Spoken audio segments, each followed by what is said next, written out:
Hey guys! In today's video, I'm going to be doing my November wrap-up. I noticed that I didn't read as much. I was sort of in a reading slump in the beginning of the month. I think I was just burnt out.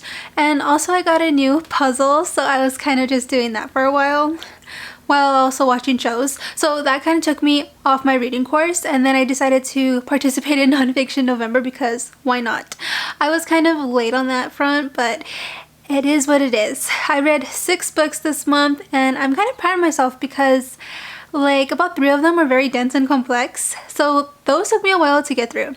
Not that I didn't enjoy it, far from it. In fact, out of these 6 books that I've read, they were all 5-star reads, and that's just like so amazing. So without further ado, let's go right on ahead and dive into this video.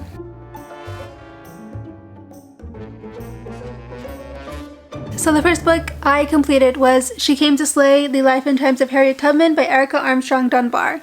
So this biography about Harriet Tubman was so amazing. She was such a strong and courageous person, risking her life countless times so that she could rescue friends and family from slavery. She knew that this is just something that she was destined to do. The life she led was just like truly remarkable. Not only was she a conductor on the Underground Railroad, but she was also a nurse and a spy during the Civil War. She spoke out as an abolitionist and met up with other activists to incite real change. She was such a powerful figure then and it still is today.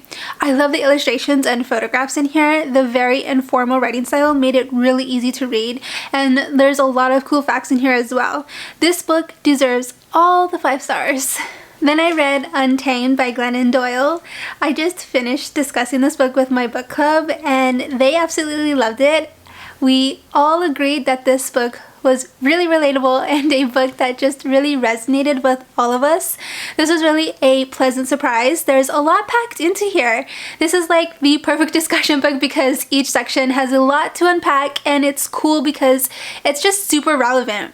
There's a lot of valuable advice in this book to live your best life as yourself, but the most important one for me is to always look inward and not to take your cues from other people.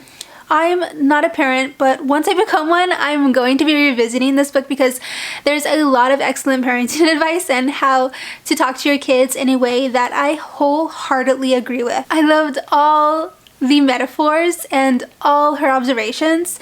It's about keeping an open mind and looking at acceptance in a new light. I feel like she took what I believed and just wrote it down, and while I was reading it, I was completely stunned at how she just got me. This is about pushing yourself to be a better person. It's about escaping that cage that society built around you, and it's about a self-discovery journey that each of us takes. I just love the way she describes things, and as an adult, she doesn't have time for negativity and tells it as it is. I love the main keys that she talks about: feel it all, be still, dare to imagine, build and burn. She talks about standing up for yourself and staying true to who you are as a person, because we are all wired to think a certain way because that's just how we have been conditioned. I just love how she talks about finding yourself and to never sacrifice or hide who you are to please people. Obviously, 5 stars. After that, I read The 6 Wives of Henry VIII by Alison Weir. I was talking to my roommate prior to reading this, and he was like, "Isn't that the book where he kills everyone?" And I was like, "Great, thanks for spoiling it." So that's how I went into this book, and by the way, that wasn't really a spoiler because that's not necessarily what happens. So I found this book to be very captivating. I was worried that I was going to be bored to tears with it, but thankfully that wasn't the case at all. I kept turning page after page. It was so interesting learning about the 6 women who were married to the king and each of their stories of how they met and their feelings or lack of feelings developed for each other. Each of these royal marriages brought with it different problems to overcome. Isn't it just so bizarre how women were expected to do whatever their husbands wanted? Being a woman in the 1500s? Dang. That comes with like a whole lot of constraints and expectations, especially in Tudor England. Women would have to be obedient or face the consequences. I just thought that it was so crazy how Henry VIII was having affairs with other women and everyone was fine with it because he's the king. It's such a double standard. It was punishable by death for his wives to cheat in this way. That's a bit harsh to kill them if they like strayed from their marriage and then the king's over there like doing whatever he wants. That's just so crazy. Yeah, that's like definitely way harsh.